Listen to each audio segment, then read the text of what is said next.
Nanara iwehei o tatou tupuna iwairota auwe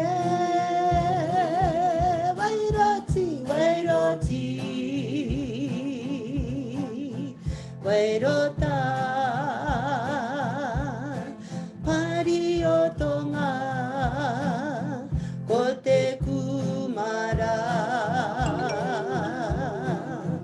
nanara iwehei o tatou tupuna iwairota auwe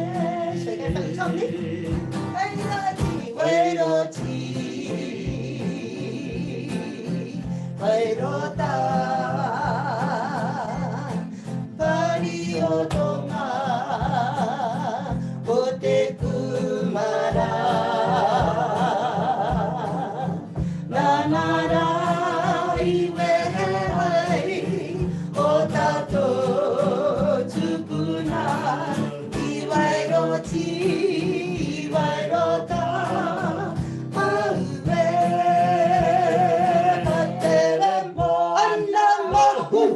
Whiringa-ā-rangi, I te watea, ka angai a te waka ki uta ki a te rahe. Karanga mai rā e kuia. I ngā uri o whakatau o tiki, rongo mai me rongo atu e.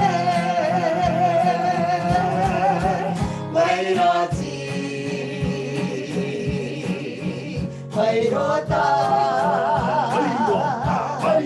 pariotonga ko te kumara nanara iwehei o tatou tupuna iwairota Waiata auwe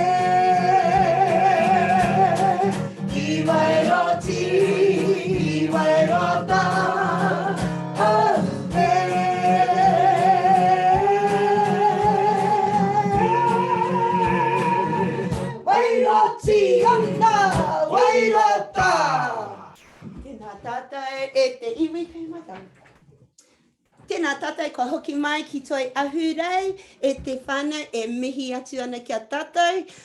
Ko au kei tēnei pito ki te taho ngā whanaunga I konei, taku waimarie ko Joe, kei ngā rekereke o te maunga tapu o maunga ki tonu, kei te pēhea koe e Joe. Kei te pai ahau. Tēnā koutou, o tira tēnā tātou I tēnei rangi a tāhua. Ngā mihi ki te pēne. Koutou te pēne kei whai maia, ka nui te mihi, taru mai, piripi, huia, ka nui te mihi. So good to be here today, fantastic Friday, and a big day too for all of our toi reo students who are graduating today. But let's get back to our Waiata, and I think we're going to kick off with te kahoot tōpuni, one of our new arrangements. And I'm just going to get Huia to bring up our kupu.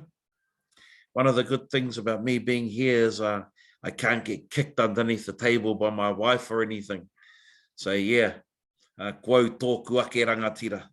Okay, let's run through it. I'm going to run through the whole thing, and then we'll kick off the first two, of the verses.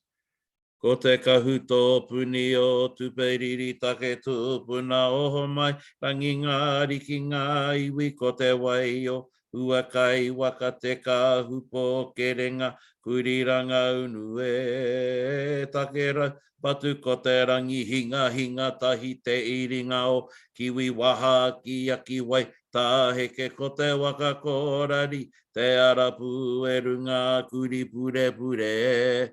He ko te tuku whenua mai manga whau ki taurarua moko whiti atu ki o pou tu te kana te ringa wherona api hai te kaua tu mu whakarai o tāmaki e.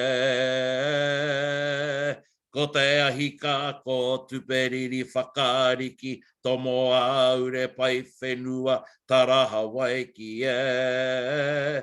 Ko whatarangi ko urua moa warua te paki o rehua api hai atareta te tinana toko toko e kore riro te kahuto puni o tuperiri haramai te toki haumi e hui e tai ki e.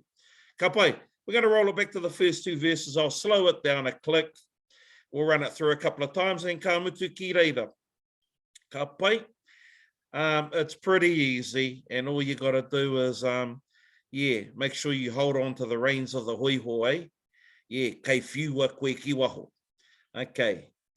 Ko te kahuto puni o tuperiri taketu, puna oho mai rangi ngāri ki ngā iwi ko te wai o huakai waka te kahupo kere ngā kuriranga unu e. E taketu raupatu ko te rangi hinga hinga tahi te iringa o kiwi waha ki aki wai taheke ko te waka korari te arapu e runga kuri pure pure. One more time, eh? Yeah, one more time. Ko te kahuto puni o tuperiri taketu puna oho mai rangi ngāri ki ngā iwi ko te wai o huakai waka te kahupo kere ngā kuriranga unu e. Take rau patu ko te rangi hinga hinga tahi te iringa o kiwi waha ki aki Waiata heke ko te waka korari te arapu e runga kuri pure pure e. Ka pai. So we'll just keep pushing that along, and I'm pretty sure by the end of our 4 more weeks we'll have another ngiri to chuck out there. Ngā mihi, I'll turn it back to Huia. Tēnā koutou e te whānau, ka whakarite a tātai ki te Waiata i tō tātou Waiata, e pāna ki te tūpuna, mārei kura, rangatira, rongo nui ro atu, ko wai atu, ko wai hekea. Kei te rapu tonu a hui e ngā kupu. Tatari maira, kare roa. Actually, we should almost know these words like off by heart by now. We're so awesome at it. 15 weeks i te whānau mahi, e nei mahi, reira, e mihi atu ana.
paki puta to muri e. Maranga maira, he wahine puroku, waire ke aorere huo, waire ke a, mare kurae. Nau kakapi te whenua I o uri, maunganui ki tā maki maranga. Nau kakapi te whenua I o uri, maunganui ki tā maki maranga. Marangahi. Wow, I almost want to say ho mai te paki paki. He rawe te whakarongo, rawe te kite atu. Beautiful to hear the guitar in there too. So thanks everyone for putting up for 14 weeks with this bellowing reel with no guitar. So lovely to hear the guitar. I'm just going to ask if we can hand it over to Tarumai now, and if she could just take us through our haka pōhiri. Kia ora, bub.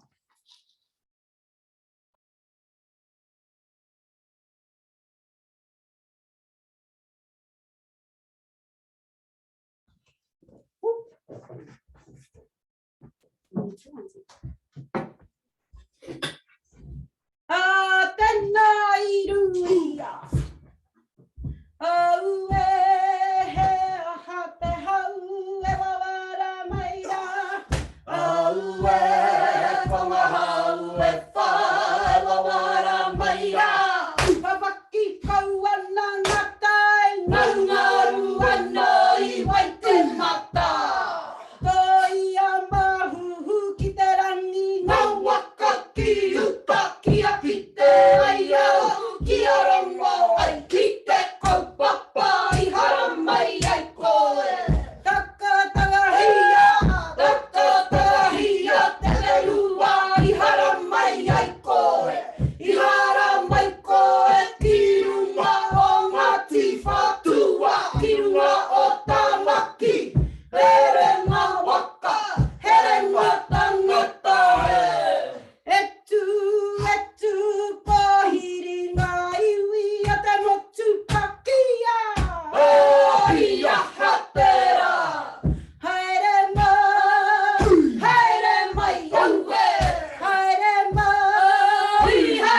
mai aue tūnoa. Ngā maunga kōrero o te iwi puangaro. Tuku I te rangi, tuku aki te whenua, ki taka parawhau etu nei. Etu pōhiri ngā iwi a te motu pakia. Ia hatera. Haere mai aue. Haere mai aue ki taku hui. Yeah, fantastic. Thank you so much. And we're getting into that one and done space, eh? So I'll just kick it back over to Huya actually, if Huya wants to lead us into our next item. Yeah. Oh, manawa? Yeah, okay. Manawa. Payana. Oh, that's nice. Yeah. Yeah, I'm not getting kicked under the table today. Manawa mai tātou mai e, tu te riri e, tu te nguha e, tu panini tu parere tu pakokota ihea, kokota I raro I aku taha kangaru e tu, ki te rangi te whakarangona mai ai ki taku hau taua. Papa te whatitiri runga te rangi kararapa te uirama I te rangi te whakarangona. Te ati tupua, te ati tahito, te tupua horo nuku, te tupua horo rangi horoa. Utata kina te manu, tā kina te po, ki raro tonga oi. Tā kina ki Hawaii ki rongo te pō, rongo te ao, te ue a riri, te ue a nguha te wai, riri whakahu me tamakito, nā whenua papakura, te tangi whakamataku, kia ngaki a te mate, o tū whakararo, tangi amu, uki o nā tuahine nunu i roro, Hawaii e kore e tai a te riri, ko wakatau, anake te toa e ngana e te tangi a te wahine, rukuhi a huka tapatu, ki te tai hangai a ke koto, nei hutiro a ke koto na hoi, oi, heke i hoi runga i o na aitu, kararapa ki te rangi mau o rongo ke o te hono o whakatau, he poke tahu atuku atu, ki roto ki te whare tō, nā tino ka whakapunga, were tu tarawa, nanga te toa i tai nei, he toa herere he ngaro ki roto te mati kuku tēnei aha, e tupua te niho i te pau, o te whare whakatau, hiki ti ato, tapu ai tu ana i waho meheka, hui manu te rā kaua whakatau, he mumu, he awhatai, pēnei tai, whēne ke whānaua oi. Kua mā kawe te ngaki ngā o te toto te ira, mutu o tu te kahuna, mai e waha i takutu a ka whanota, ua ki tō matua manawa i tauria, e pakawharakariro i a koena. Waiana. Man, when you got to do it on your own, woohoo! You got to get that breathing going. Let's take it back to he toa herere. We'll run it through one time and then we're done on that. Pai? He toa herere he ngaro ki roto te mati kuku tēnei a hau e tupua te niho i te pou o te whare whakatau hiki ti ato tapua e tu ana i waho meheka hui manu te rā kau a whakatau he mumu he awhatai pēnei tai whēne ke whānaua oi kua mākau e te ngaki ngā o te toto te ira mutu o tu te kahunau mai e waha i takutua ka whanota ua ki tō matua manawa i tauria e whakawharakariro i a koena. Okay, one thing I want to say. When it comes to Waiata tawhito, I'm a perfectionist. Ka pai, I am a perfectionist when it comes to Waiata tawhito. I'm not a perfectionist in my life or anything else, but I am a perfectionist when it comes to Waiata tawhito. Why? Because I've been taught by the best, by Derek Lardeli, by Moitahi Jones, by these perfectionists of Waiata tawhito. So mine to you is that whilst we go through these Waiata tawhito, we put life, we put nuance into it, we have the slight piki, the slight heke, because if we don't, it becomes a monotone and it becomes a real drag to do and to listen to. So whilst we are going through all of our Waiata tawhito in particular, because I'm tone deaf, I'm not good at singing, but whilst we go through our Waiata tawhito, consider the nuances, the colour, the shades that bring it to life. Kia ora, that's me. I'll hand it over to the team.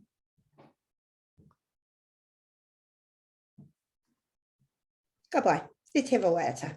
What would we like to do? Shall we do matariki? I'm not hearing lots of yays, but yeah, let's do matariki, eh? Okay. Ka pai. So last time we did this, I ahua wariwari ngā mahi āringa, no reira e tika ana ke mahi. All right.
hiwa te mana koe.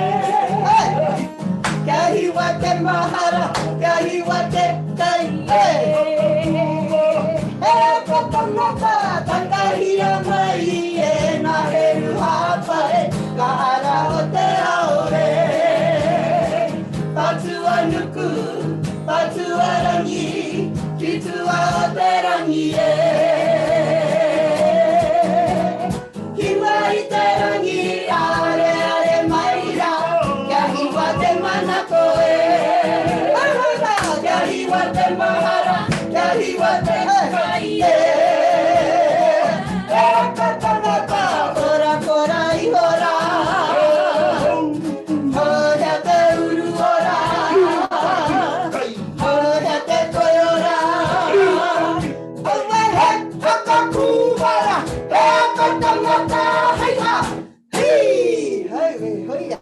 Oh mai te paki paki. Beautiful. Te kai press ups mahui e tēnei rangi. Did the same thing last time. Okay. Let's give the team a little break, and I'll take us through uri o manu manu. I'm just going to steal Piripi's Waiata. So let's go through our uri o manu manu. Ka pai, ka pai, ka pai. Tēnei au ko te uri o manu manu, ko te aitanga tiki. He matakahi, he manuka, he kahika, iahu mai i te kohanga tapu tapu ātea. Hei te whare o te manuka, hei te whare kura o manuka pua. Tēnei ko te ho atu nei, hokai awai. Whana āringa, hikoi a te whetu, hikoi a te marama, kei te whai au, kei te ao marama e. Today's the day for press ups, eh? Let's try it one more time. Let's try it one more time. Tēnei au ko te uri o manu manu, ko te aitanga tiki. He matakahi, he manuka, he kahika, iahu mai i te kohanga tapu tapu ātea. Hei te whare o te manuka, hei te whare kura o manuka pua. Tēnei au te ho atu nei, hokai awai. Hei whana āringa, hikoi a te whetu, hikoi a te marama, kei te whai au, kei te ao marama e. Bloody beautiful, eh? Bloody beautiful. Okay, I'm going to hand it back to the team now. And I think they're going to take us through te iwi kāinga. Here we go.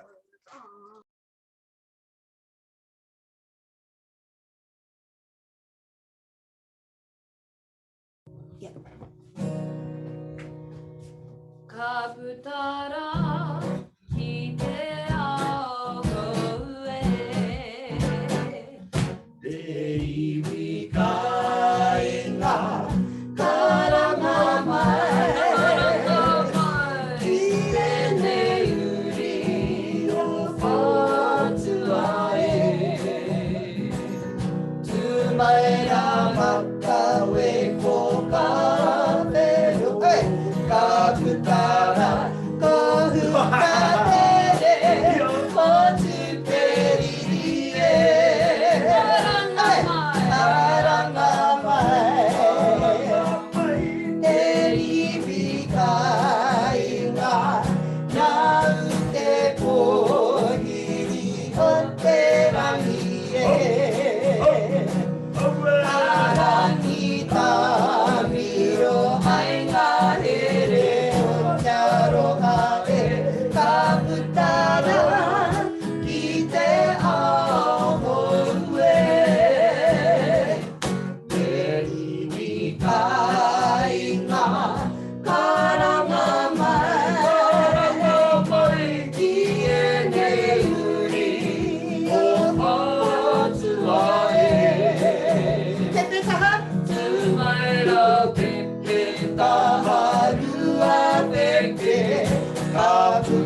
uehi.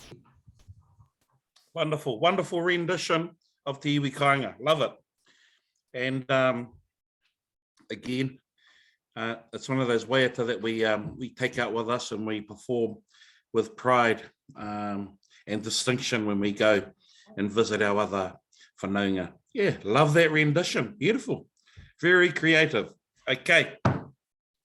Let's get into our next, we've got Hiwi Onepu. Yeah.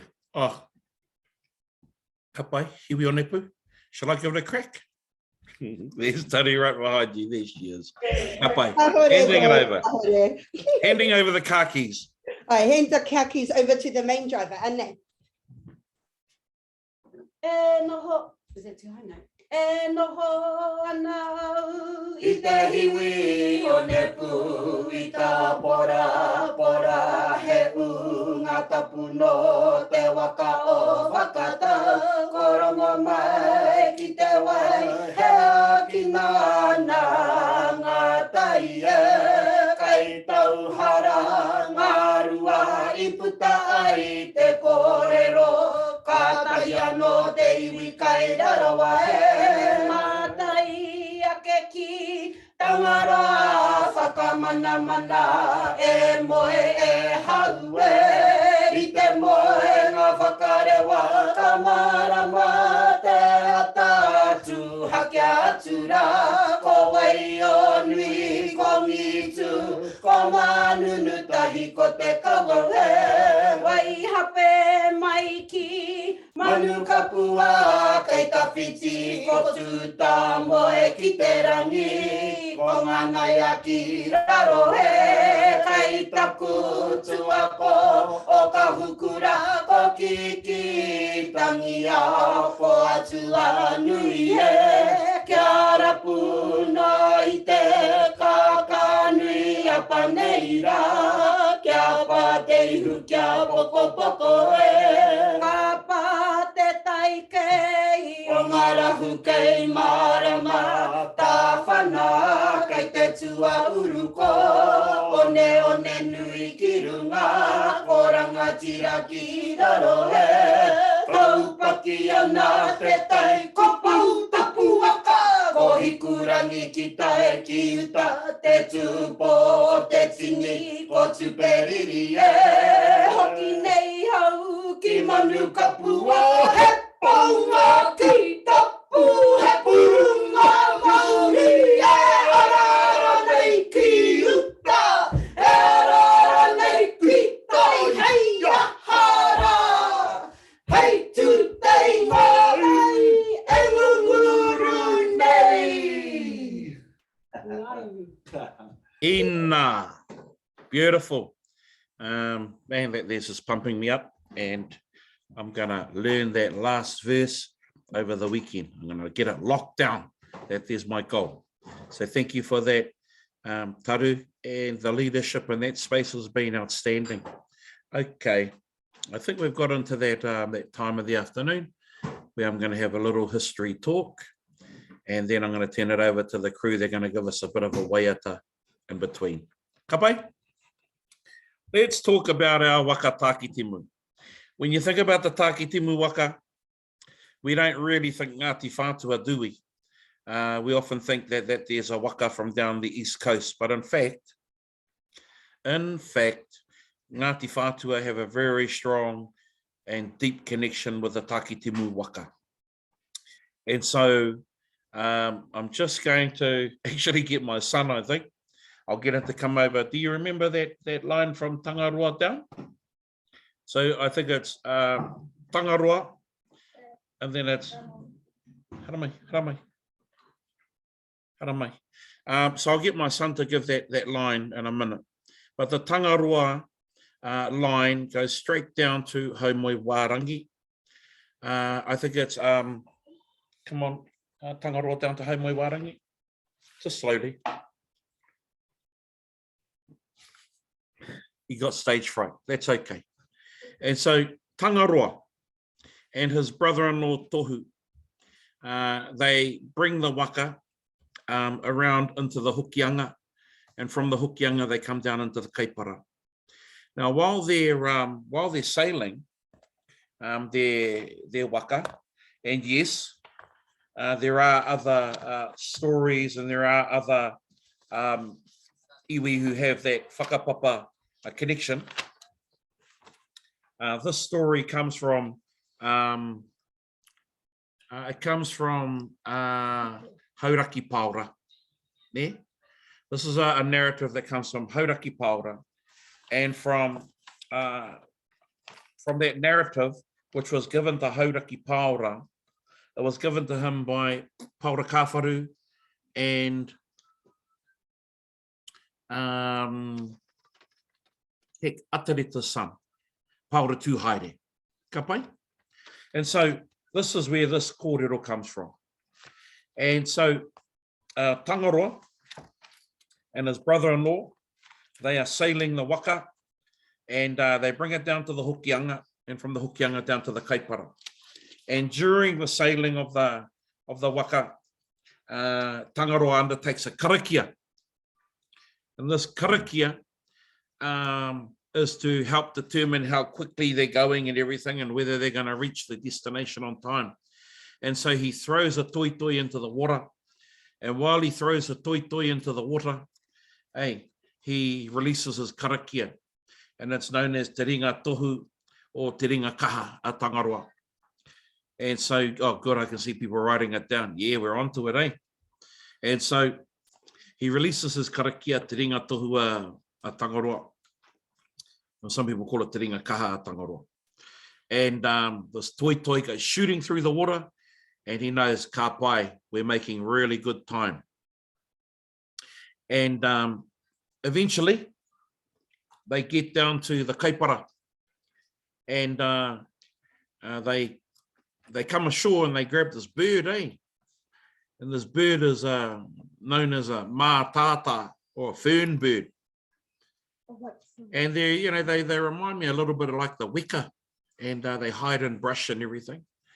And so they grab this bird, and they have a karakia over the bird, and then they release the bird and everything, and then they know, yeah, ka pai, we will reach our destination without any problems.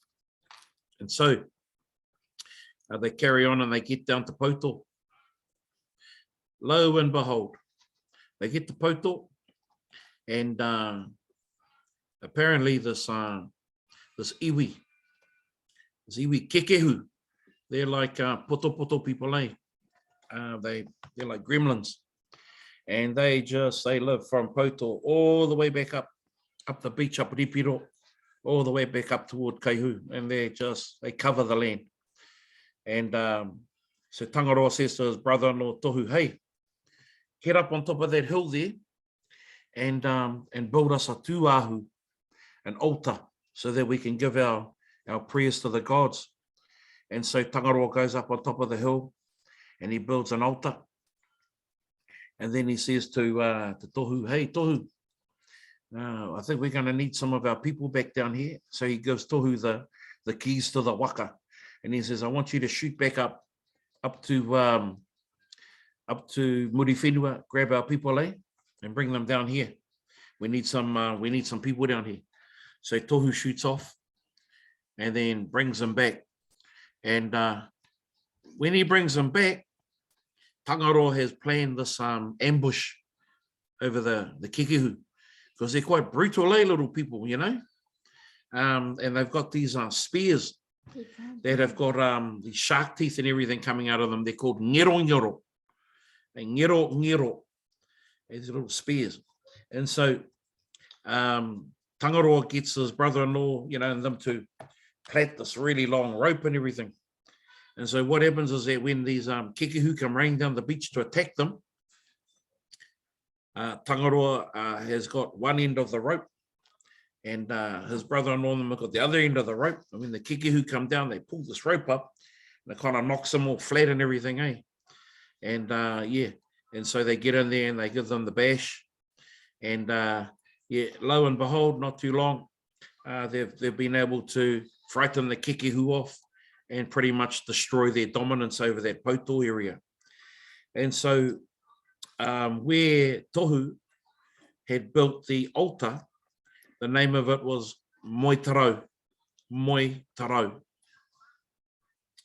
But later on, it will be called Tangaroa, and then it'll become known as Tangaroa Whakamanamana, which is that little hill down the road from Poutou Marae, Waikaretu, and up the top you've got the memorial, and that's where Whiringa-ā-rangi's part of him is buried up there. Eh?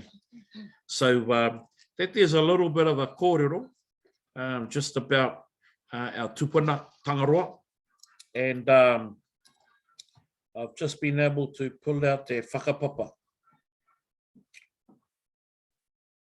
Oh yeah, and it's hang on, I can't even see it. Where is it? Never mind, I think I know it off the top of my head. So it goes Tangaroa, mai ki rangi a te rā, mai ki rangi a te pō. Here's the next one. Rā ki taha, rangi pāhura. From rangi pāhura, you have te ihi or te iho te rangi. Te iho te rangi has rangi tā whakarere. Rangi tā whakarere has te aweawe o te rangi. And te aweawe o te rangi has Whiringa-ā-rangi.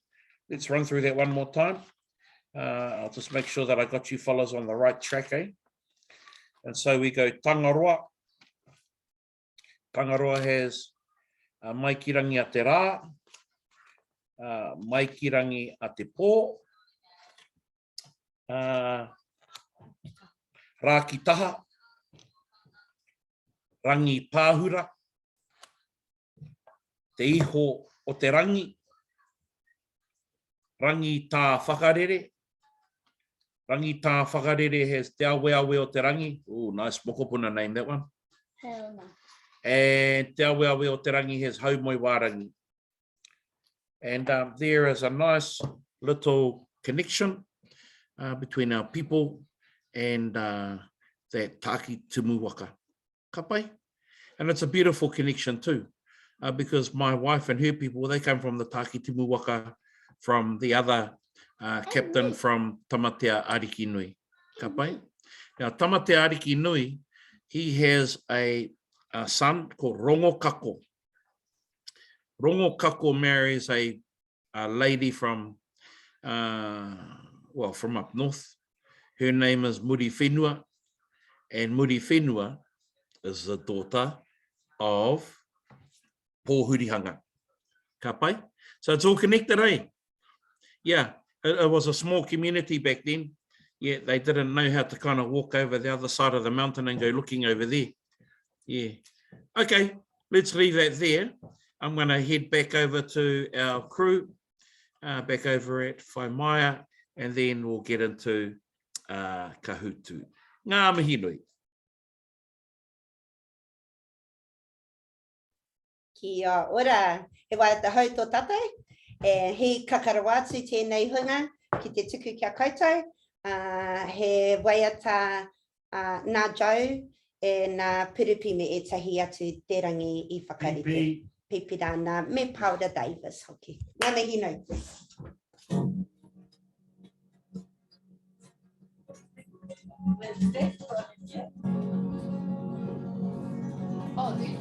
I'm just going to sing it.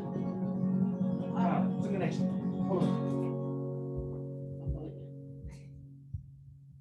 Tangata tini whananga api haie, e whamatua. E tuana ki te titi o maunga whau. E kapua kei te moana e papaki mai nei ngā tai o wai te mata. I te kūrei o tō rarua. E whaumatua hei horei, e manu tōtua. E whaumatua I horei, api hai te kawale. Mātai awe haere atu ai, ki te oka patakai mamotiri. Ko te pā o ke Tina Waiata napa napa ki o katu te ka Hepa matua he hītori He manu topua Hepa matua hītori Happy hai te kawaue Maranga e koro ko to ringa ringa Ki te pupu tarakiri E tuku whenua E tohu ranga tira E kuri pure pure E kuri ranga unue E tuku whenua E tohu ranga tira Tangata tini panarunga Api hai e Hepo matua api hai e Ai, kia haruru tō tātou whare ki te pakipaki, rawe, tēnō tāhua. So thank you for that. That there's a new waiata that we'll be unleashing on the whānau over the different platforms through Toi Ahurei, through to Purunga, through Te Kapahaka o Ngāti Whātua, and no doubt we'll be wanting to sing that in every corner of Ngāti Whātua. Okay, well, ko Waiatu, ko Waiatu, ko Waiatu, ko te wahine nei, ko te wahine kahūtu. Tēnā tātou, re hita mai e hoa mā, ko tēnā mai tēnei rangi, ko rua, rima, tahi, rima, rua, ono. Ko te kaupapa o tō tātou kahutu i tēnei rangi, haha, ke atu, ko tākitimu waka, e whakaro nei ai. Re hita mai, rua, rima, tahi, rima, rua, ono. Ka pai tēnā koe e kare, kare, ka pai man, okay? Somebody should one day tell me how to pronounce that properly. I think it's right, cray. Is that like cray? Ika, tēnā koe ika, kia ora. Oh, gremlin, interesting, ēnei. Ingoa, o tēnā koe e te unicorn. How te kupu Māori mo unicorn? E mohio nei te tahi, how te kupu Māori mo unicorn. It's me, Arani, peke poro. Tēnā koe peke poro. Ka pai āhua te kai he kona anō. Kia ora tele, kia ora taiko. Kai ora koe taiko? Yeah, he unicorno. He unicorno te kupu Māori mo unicorn. Wow, wei. Alrighty, tēnā koe kālia, ka tīmata tātai ne? Ko ke whakamua, alrighty. Ka hutu ki te mahi, toi ahurei, nama toru, wiki te kaumārima e hoa mā. Ka pai. Ane, toi ahurei, wiki te kaumārima. Righty. Pātai tuatahi mo te rangi nei, nā wai I nei kōrero I kohi. Who gathered the narrative that was delivered that night that Joe might have shared with you today? Was it ko Paura Tuhaere, ko Paura Kawharu, ko Paura Davis, ko Hauraki Paura Rane? Ko wai te tangata nāna I nei kōrero I kohi. Who gathered it? It was Hauraki Paura e hoa mā. Koia rā te rangatira nāna ngā kōrero I kohi. It was him who gathered the kōrero together that was delivered by Te Kura Taiaho Jingers. I think it was like week 2 of the lockdown, and we've drawn this information from there. Ngā mihi nui. Raiti kei mua I tēnei wako gremlin, ko unicorna, ko hātena, scaredy cat, ka pai man, me pēke pōro, kei runga I te pairiam, tēnā koutou katoa. Raiti, pātai tua rua mo te rangi nei, e kata mai ana koutou, I hope so. I noho a Hauraki Paura ki a wai mo e nei kōrero. Hauraki Paura sat with whom to collect this narrative. Was it Paura Tuhaere? Was it Paura Kawharu? Was it Joe Pihema? Was it Takutaiwa Kirewhi? Ko wai te tangata I nohoia a Hauraki Paura ki te kohi e nei kōrero. Paura Tuhaere, Paura Kawharu, Joe Pihema, Takutaiwa Kirewhi. E hoa mā, ko ngā whakautu E tika ana, ko paura tu haere, me paura kawharu, ngā mihi nui. Gremlin kei mua tonu I tēnei wā, uni kona, tuarua tonu, peke poro, ko piki ake ki te tuatoru, skerike tuawha, ka pai me tuarima. Uraiti, pātai tuatoru mo tēnei rangi, ko wai te rangatira o Takitimu waka e ai ki nei kōrero. Who was the chief of Takitimu according to this narrative, not Huia's narrative? Is it Tamatea Ariki Nui? I mean, was it Tamatea Ariki? Tēnā koutou. Awesome. Tēnei ai te ka kotangaroa. Te tūpuna no koutou I runga o Takitimu waka. Gremlin, uni kona, peke poro, kapai man, it's me, kei rungi te podium I tēnei wā. E kore mutu tō mene e case. Right, ko wai te ingoa o te karakia, a tangaroa, nona e whiu, toi ana ki te wai. What was the karakia delivered by Tangaroa as he threw the toi into the water? Ngā atua Māori, te tākina a Tangaroa, te ringa kaha, te ringa tohu a Tangaroa, tērā ia te mātauranga rānei. Tēnā koutou. Te ringa kaha, te ringa tohu a Tangaroa. Kia ora. Gremlin kei mua tonu uni kona, tuarua tonu ka pai men tua toru peke poro tua wha, kurei. Tuarua. I look at you every time I say it, Case. Alrighty, he ha te momo manu I karakia hia e Tangaroa kia ngāwari ngātai me ngā hau. What bird did he use to calm the tides? Was it a karoro, a toroa, a tui, or a mātātā? A seagull, an albatross, a bellbird, or a fern? Now, I don't think that looks like a seagull or an albatross, so I'm kind of giving it away, and most of us know what a bellbird looks like, so it could only be the mātātā. Kia ora, tēnā koutou, ki te podium, Gremlin, kaore he nukuhanga, no reira e mihi ana. Pātai tua uno mo tēnei rā, I moe a rongo nui te tuahine a Tangaroa I a wai. I a tāne, I a tohu, I a tama, I a māui rānei. Ko wai te hoa o rongonui, ko rongonui te tuahine a Tangaroa, ko Tangaroa, tō koutou kāpene ki runga o Takitimu waka.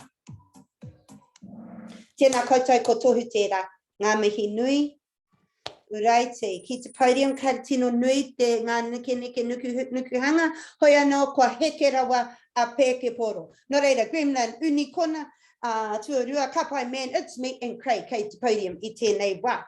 Uraiti, pātai tua whitu mā tēnei rā, hanga te momo rākau I a te kekehu. What type of rākau did te kekehu have? He ngero, he tefa, he taiaha, he pauwhenua rānei.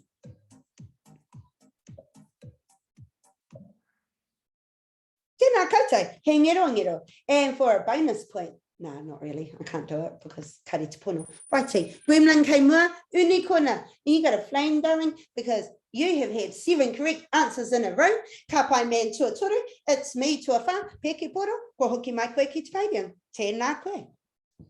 Alrighty, pātai toa waru mo tēnei rā, ko wai te ingoa o te wāhi I ēnei rā I tū ai te tuahu nā tohu I whakarite. So what does it even mean? What is the name of the place these days where the tuahu there, tohu prepared stands? Is it in Tauhara? Is it in Pauto? Is it in Ripiro? Or is it Tangaroa whakamanamana? Is it Tauhara, Pauto, Ripiro, Tangaroa whakamanamana? E hoa ma ko Tangaroa whakamanamana te ingoa o te wāhi nā tohu I whakarite te tuahu ko Tangaroa whakamanamana. He wāhi pātata ki Waikari tūmarai. Ngā mihi nui. Oraiti ki te podium, Gremlin, kei mua tonu koe, uni kona, kei reira tonu koe, tuarua mai, ka pai men tuatoru, it's me tuawha, and peke poro, tuarima.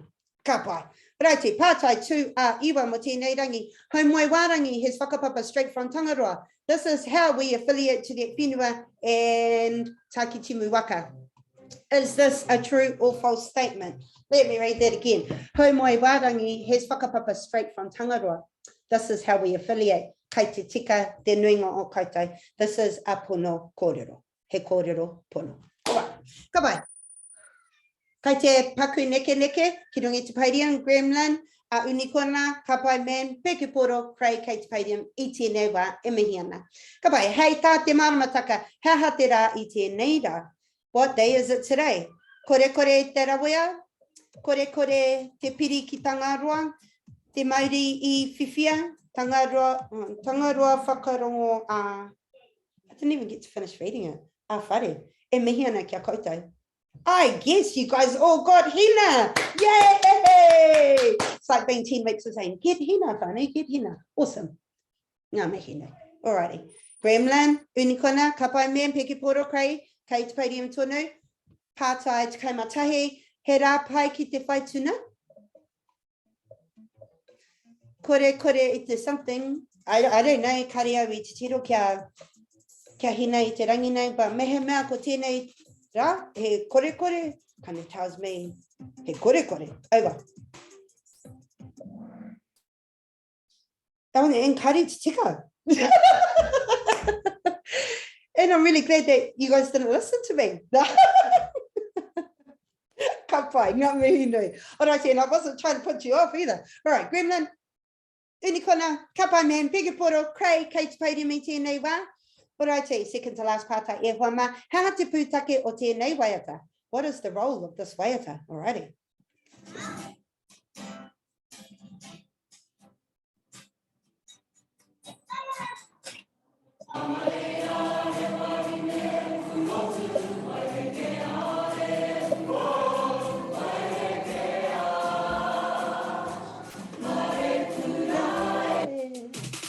Alright, okay, turn that down. Kia ora. Alrighty, not many of us got that one right. That was an interesting question. Ka whakai atu ai ki te whakatau manuhiri kia mōhio mai rātou ko Waitatai. So I think the Waiata was meant to be te iwi kāinga. Oh, where? Alrighty, well, tērā tangata I tika tō waimari e hoki. Alright, let's ko kia whakamua. Alright, Gremlin. And it doesn't look like there's been any change here either. Anyway, ngā mihi nui. Alrighty. E ki te pātai whakamutinga mo tēnei rā, ko Wainga mātua o Pepetaha. Who are the parents of Pepetaha? Ko Whiringa-ā-rangi e mai heke ao, Poko and Taumutu, Manu and mai arua, Tūtaki and Kahuro-rānei. Oh my goodness, we are so giving you the answer. Me pau tere te wā. And actually, kei te tika? Let's have a look at that medium. How te pātai? Ko Wainga mātua o Pepetaha, ko rerewa me taripo e whama. Yeah. E ai ki tēnei, ko Wainga mātua o Pepetaha. Ka, e tika ana. Oh, I ngaro. Right, ka pai. That was a trick one. Okay, Hui is up to speed now with it. The guys that, you know, the create questions might need to lead Hui into it. Rightio, ngā mihi nui kia tātou. That's us for today. Let's see who's where e hoa mātua kuru ka pai man.